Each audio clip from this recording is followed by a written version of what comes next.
అనగనగా ఒక చీమల సమూహం ఉండేది. వాటి నాయకుడు చింటూ.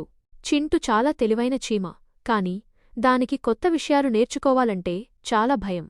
ఒకరోజు చీమలన్నీ ఆహారం కోసం వెతుకుతున్నాయి. అడ్డుగా ఒక చిన్న, కాని లోతైన కాలువ వచ్చింది. చీమలన్నీ భయపడ్డాయి. మేము దాటలేము, కాలువలో మునిగిపోతాము అని గట్టిగా అరిచాయి.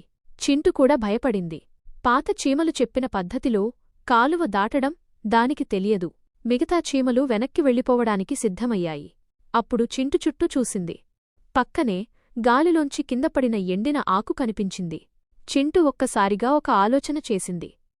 అది వెంటనే ఆ ఆకు దగ్గరికి వెళ్ళి దాన్ని కాలువలోకి నెట్టింది. ఆ ఆకు నీటిపై తేలింది.